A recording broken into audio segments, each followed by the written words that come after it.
Well, good morning, folks. Welcome back to the farm and happy Thanksgiving. What a beautiful fall day it is today. Honestly, it's just so gorgeous. A little bit overcast. It's not too cold. It's not too hot. Guy's not going to sweat. Guy's not going to freeze. But we are going to take a tray of treats to the chickens. We had our Thanksgiving supper yesterday. So we've got some, potato peels and carrot peels and all the stuff we marinated the turkey in, all in this. So we're gonna give that to the chickens. Waste not, want not. Looks like we got carrot tops, onion ends, potato peels, sweet potato peels. There's a meatball in there, some Brussels sprouts, a little bit of cucumber. What more could a chicken ask for on Thanksgiving Monday? So a couple things on the books here this morning. We got, the farrier was here the other day. So a little horse and a little donkey, we gotta let them back out into the pasture because we've been feeding them hay the last few days just because we haven't had a lot of time. And it's not like it takes a lot of time necessarily to get them out into the pasture, but something that you need to have a coordinated effort to do so that they don't just take off and go somewhere. We also got a couple of lambs that we held back. They had a bit of an upset tummy right around the same time that we were looking to ship some to market, so we kept a couple back. So we're going to kick them out now that they're all feeling better, and we'll work with them later on.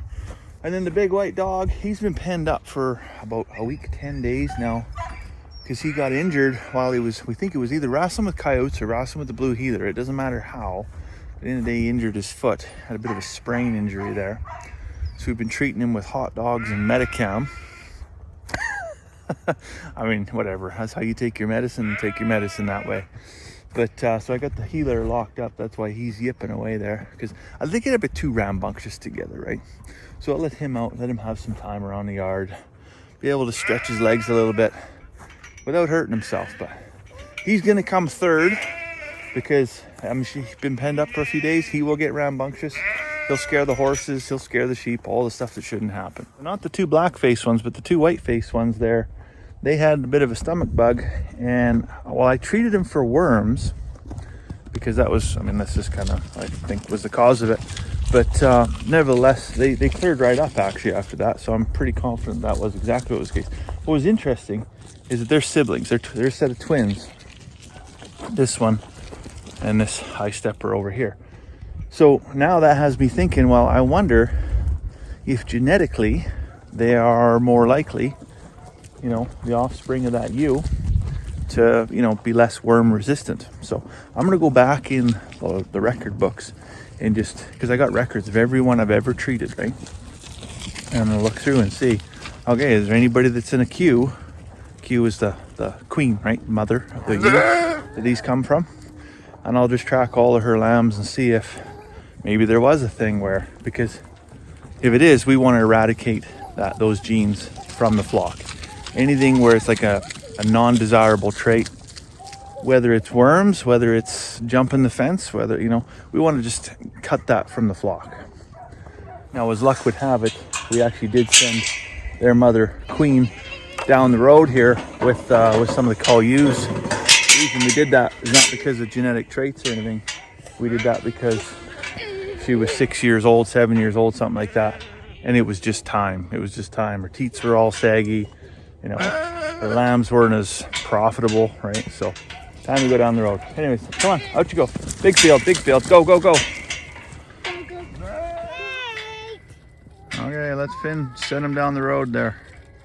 We're just over here harvesting some potatoes. I don't know if you can see that. Can't quite focus enough for that, but there are easily every bit of 5,000 geese flying over the farm, and they're going to land on that lake in preparation for what's about to come, which is apocalypse winter 2024. Because apparently we are going to get snow this winter. We're going to get the El Nino, I don't know. Yeah, El Nino winter we're going to get, because we had La Nina for the last 3 years. Now we're going to get the El Nino. So we're going to get snow. January, February is going to suck. Which, even when it's nice here, January, February still sucks.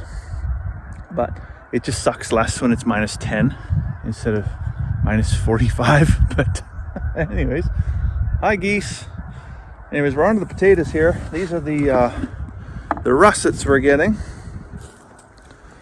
So I have a lot of frost kill. Everything's pretty much died back there completely now, except for the scentless chamomile, which I'm going to have to hand pick and burn.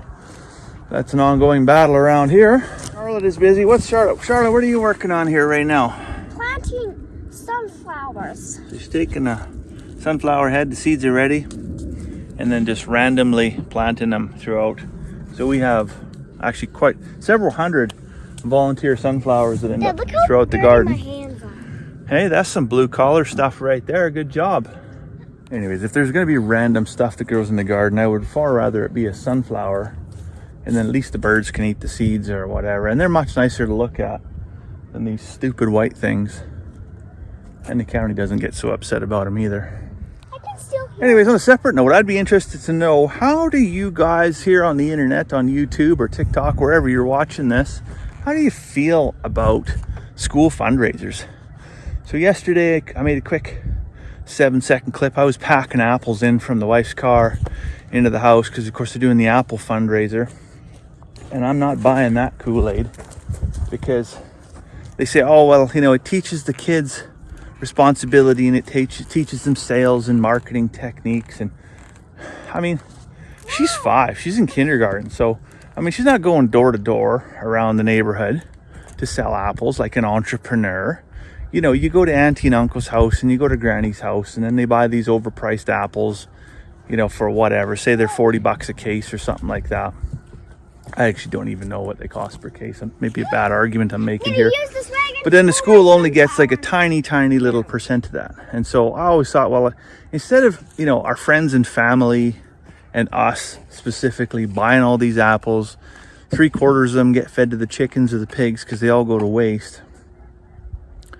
It'd be easy for me to just give the school, you know, $150 and say, here's the cost of, you know, Charlotte to go on a school trip, right? So I think the whole like school fundraiser system is really flawed. Now I know that there's kids that or families that probably can't afford to go on those trips, and so this isn't really meant to be the great equalizer. But in a world where, you know, both parents got to work, and you know, there's a lot of municipalities where you physically can't go door to door, and somewhere you can, do you really want your kids going door to door with all kinds of weirdos and strangers and all that kind of stuff?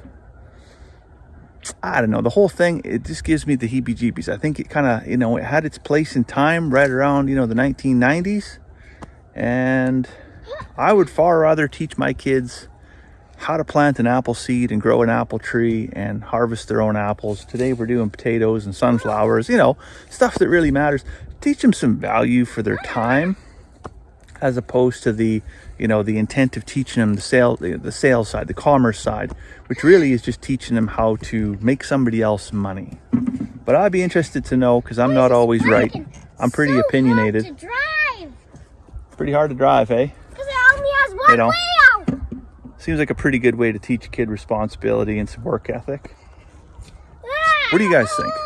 I mean, even the littlest one's in on this deal, right? Like, she was hard to convince at first, but she's in there now, putting them in the bucket, and they will reap 100% of the benefit out of this activity, because it'll go into storage and we will eat it, you know, and if we have extra, we'll sell it. And I got no qualms about putting that back into kids' piggy banks. You know, they raise a lamb every year, and they get the money for it, right? And it benefits them. I think that's a far better way to teach kids responsibility and teach them about commerce. I just think that's a far better way to teach them how business works, rather than just teach them to be, you know, trade, you know, basically labor for time or time for money kind of thing. Like that, to me, I don't know if we're setting our kids up to win or if we're just teaching them to make somebody else money and really accept not much for themselves in return.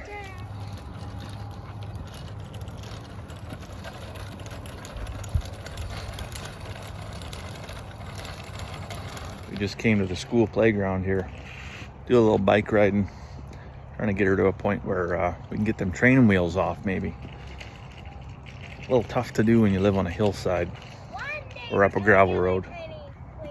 One day? Yeah. Which day? Tomorrow? You don't know?